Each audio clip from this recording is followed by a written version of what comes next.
I'm Logan Crawford, and right now on the Spotlight Network, we're sharing a remarkable true story of resilience, faith, and unwavering determination.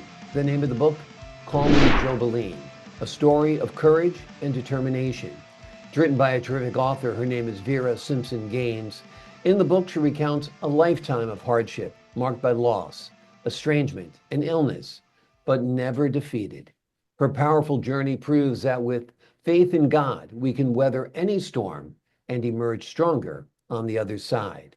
We're delighted to have this very talented author join us here today on Spotlight. We thank the team at Brookside Press for helping us put her in the spotlight today. And we ask viewers like you to support authors like her by subscribing to our channel and by purchasing her amazing book. The links are below this interview. And be sure to download the Spotlight Network TV app, streaming on Roku, Apple TV, and Amazon Fire TV. Vera, thank you so much for joining us here today on Spotlight. Hey, just sitting out here on the porch in Neshoba County, Okay. enjoying this beautiful weather, and then Columbus Air Force Base is flying sorties. So it's a little loud there, I take it. Okay, well, I'll try to talk loudly to keep up with those sorties, no doubt. Tell us why you decided to call the book Call Me Jobulene. Well, people at church kept calling me Job, and I'd look at them and I'd say, I'm not a man. They'd call me Jobulene, and they'd say, well, is that name in the Bible? And I went, no, I made it up. And they just look at me kind of weird like, but Yeah, I didn't lose what Job lost. right, right. Nowhere near what he lost. Yeah, yeah. But you did lose your mom at a young age. How Yes, old were you and what was that I time was like in your life? 16 when I lost my mom, Mm, and I had to help take care of her. We didn't have hospice back then.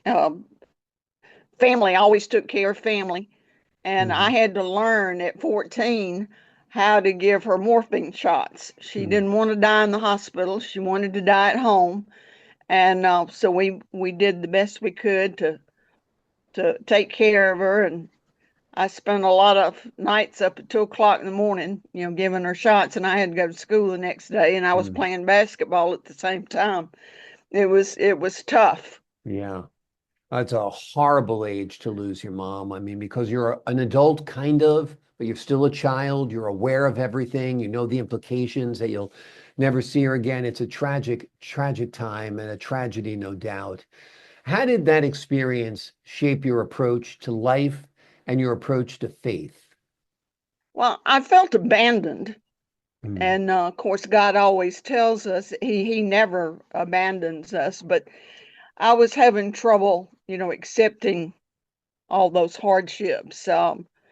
It was just so tough on me, and to make matters worse, my father fell in love with the nurse that was married, and it just completely, just turned my life into total chaos because I knew how much my parents loved each other. mm, And when you see something like that happen in front of you, you have to bite your tongue a lot and try to, not say anything. But he really put me through it. He made me drive him to see the nurse the first week after my mother was buried. oh, So if I'd had the keys on me that night, I would probably left him down there. yeah. Awful, awful. Yeah, Um, Terrible, terrible time. And then when you got a bit older, you got married, but the marriage was difficult as well, right?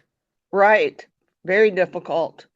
My husband would change into a different person when he drank. He would turn Mm, into an ogre, and it was tough, going through all that mental and physical abuse.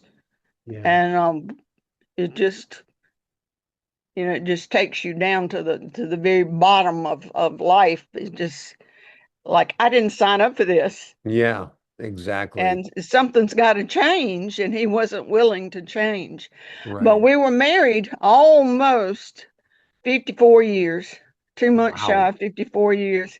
He dropped dead on me November the 3rd while he was visiting our daughter in Olive Branch. And I knew he wasn't well, but he didn't tell me everything. So Mm.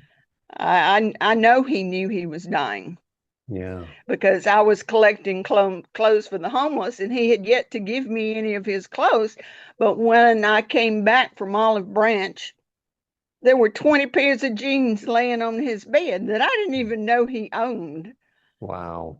And he left them out for me so I would give them to the homeless. Yeah.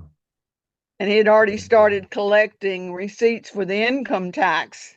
Mm. He did all our income taxes. I didn't know how to do anything except label the receipt and put it in a certain category. That was, so I'm having to pay somebody to do my taxes. Mm. But Very, it's been something else. yeah, it's been a rough ride, and you've had health issues to confront as well, right? Oh, a ton of health issues. Lost my eye to a very rare tumor that they said I was born with. Mm.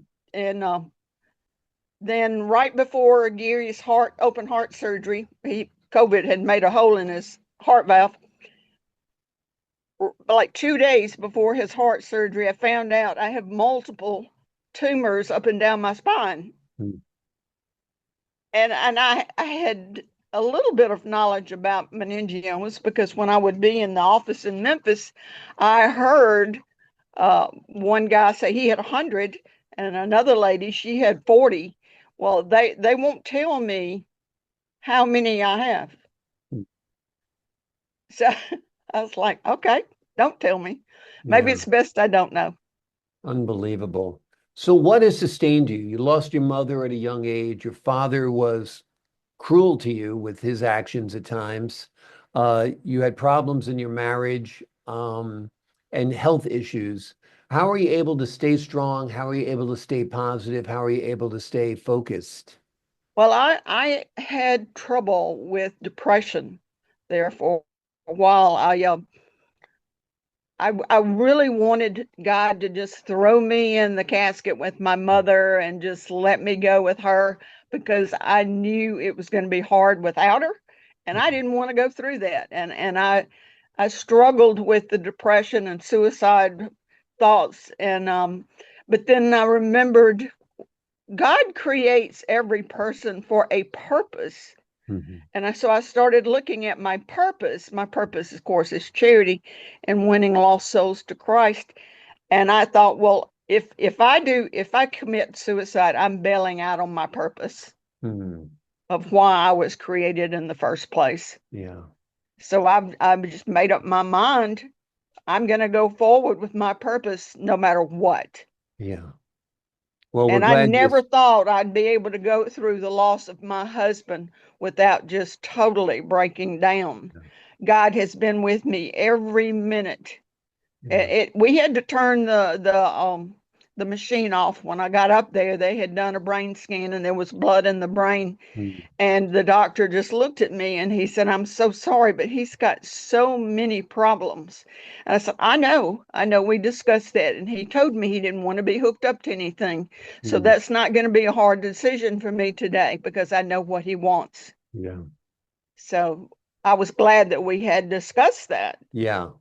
It's I good don't that want to you knew hold his him back situation. from heaven. So, Yeah. but anyway, What do you hope readers take away from your book and your journey? all right, say that again. What do you hope readers learn from your experience, from your book? That they can survive because God is with you. When you're born, you're assigned a guardian angel, and that guardian angel is with you at all times. You're never ever alone. And as much as I have been alone, that has been a major, major part in my survival is knowing I am not sitting here by myself. Hmm. A lot of people can't live by themselves. You have to love yourself to live by yourself. Yeah, So absolutely. I learned that early, Absolutely. and I'm going to make it. I'm going to keep on fighting until the very, very end. Wonderful. Wonderful. We're glad you are, and we're glad you wrote this book. What advice would you have for somebody who feels overwhelmed right now with their own challenges in life? You go immediately on your knees and you talk to God, and He gives you he gives you that power that Jesus has. And I have learned whenever I feel something strange around me or the temperature drops suddenly, I know Satan's number. He Mm, hates me for it. And I mm, just laugh at him. And yeah. I tell him in Jesus' name to be gone. And they have to flee. It's not if or when, they have to flee, and they flee in all directions. So I just picture them, the backsides of them, and I wave goodbye and tell them, don't come back Mm. because I got your number. Yeah. Well, good advice, no doubt. Hitting your knees, praying to God, thanking God, seeking the Lord's intervention is always great advice. The name of the book is called Call Me Jobulene, a story of courage and determination. In it, Vera recounts a lifetime of hardship, marked by loss, estrangement, and illness as well. But she has never been defeated, and she keeps up her fight. Her powerful journey proves that with faith in God, we can weather any storm and emerge stronger on the other side. Vera, thank you so much for joining me here today on Spotlight. You're welcome. Nice to meet you. Nice meeting you as well. God bless you. And to the folks at home, I'm Logan Crawford, thanking you for your time this time. Until next time on Spotlight.